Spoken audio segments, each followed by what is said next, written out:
From the basement of La Penta, this is WICR.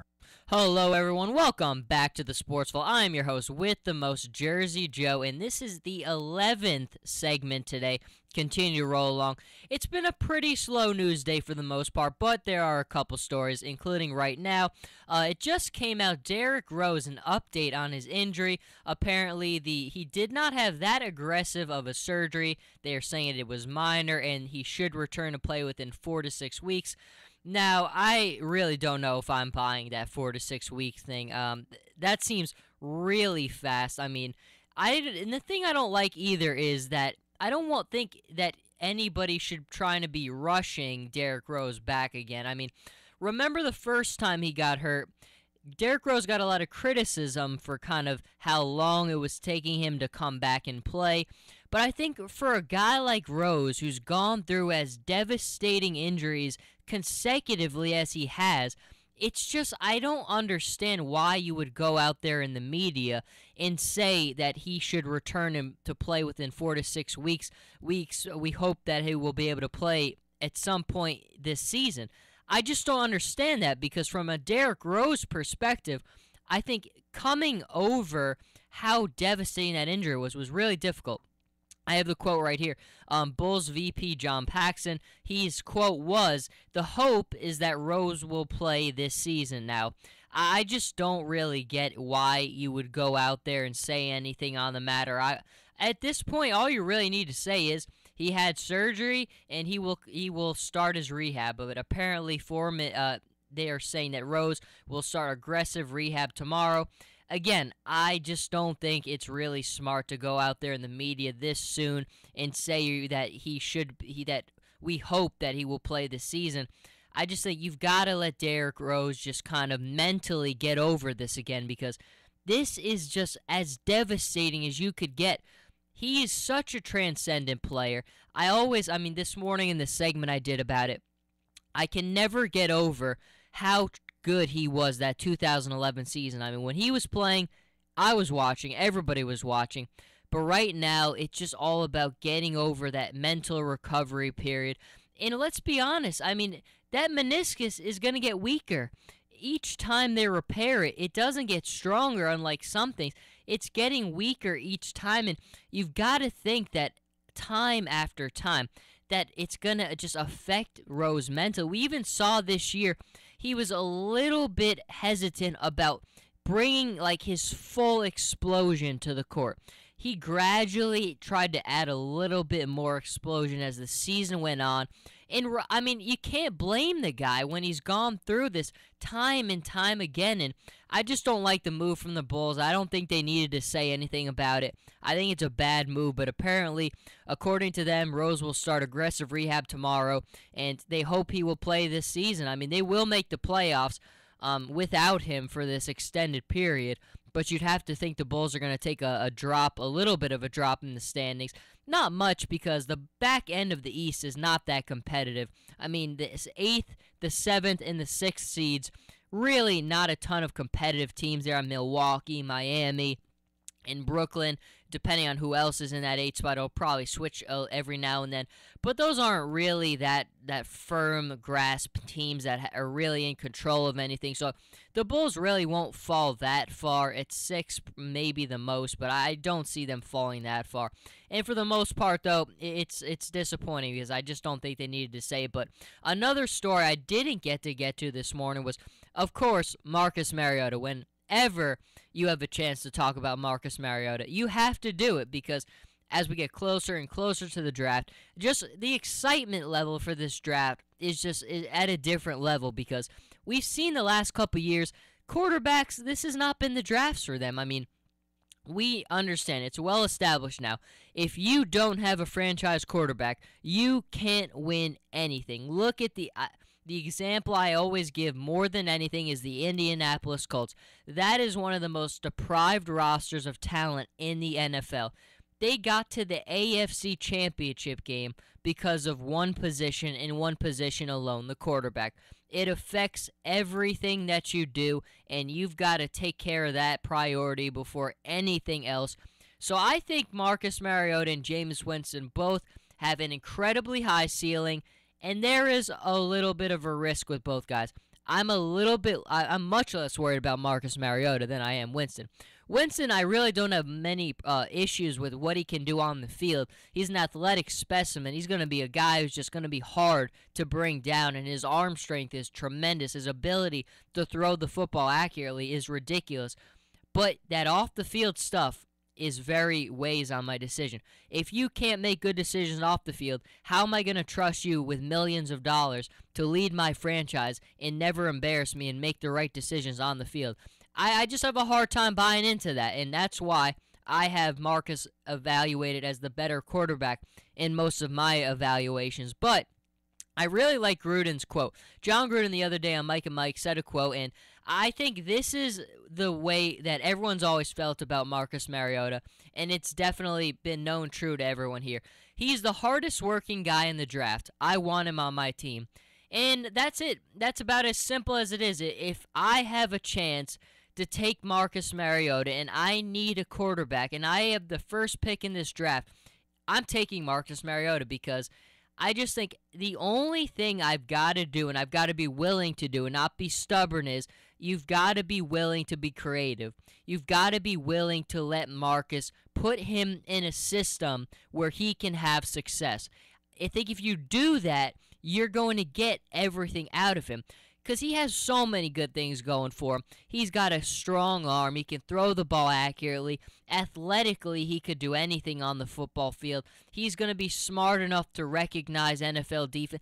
Already at this point, we've heard he has an ability to digest NFL verbiage, understand what an NFL scheme looks like schematically, what the field would look like, how we would run an NFL offense. That part of it has never worried me at all. It's just about from his skill set standpoint, could he fit in the NFL? And I think increasingly we are seeing that he can. He does have that ability. There have been some people I've been hearing comparisons to Colin Kaepernick. Now, I don't think that's a bad comparison in terms of on the field. I think he throws the ball a lot more accurately than Colin Kaepernick does. I think he throws the ball better overall than Kaepernick does, because Kaepernick is a guy where really his production all comes from the run game. When you take the run game away from Colin Kaepernick, he's a mediocre passer to average passer at best. But Marcus has shown you he has the ability to get the ball where you need it to be accurately. I've never had a problem with his ability to throw the football. But I think the thing I do like about him more than Kaepernick, though, is his maturity level. Kaepernick every now and then has shown you his true colors, I think. I don't know if he's always been the most mature guy in the world. And the big thing I like about Marcus is that he's boring. We don't know a lot about Marcus Mariota off the football field. He has no presence on social media. And I'll be honest, that means something in this day and age. In this day and age where every single person, I mean, you have a hard time finding guys in Marcus Mariota's like demographic, his age range, coming into the NFL who doesn't have any footprint on social media. He's not on Twitter. He's not on Instagram. He's not on Facebook. I don't know where Marcus is, but he seems like a guy who knows where his priorities are, and I like that. Andrew Luck, you know how many followers he has on Twitter? 0. It shows you something when a guy doesn't have that presence, because I think Marcus, by doing that, you're kind of saying where your priority is.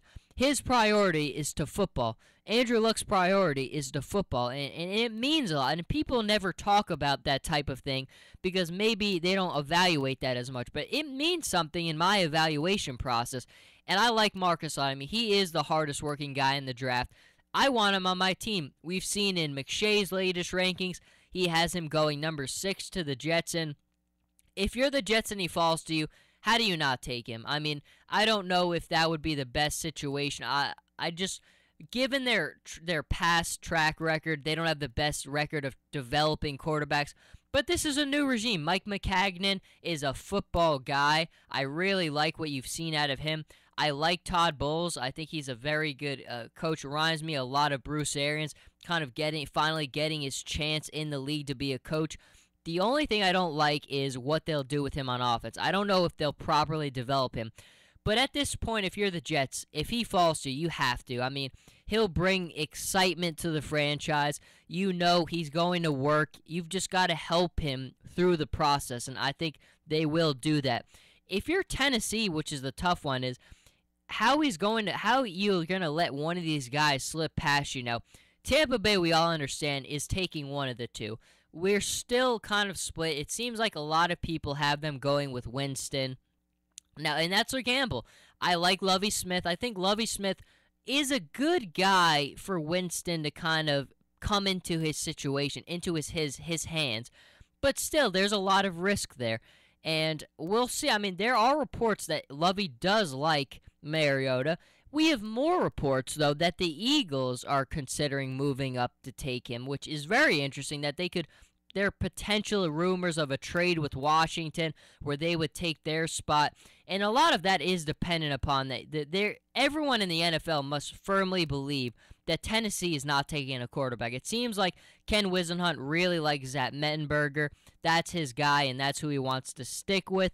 And I do think Mettenberger, I mean, I don't know.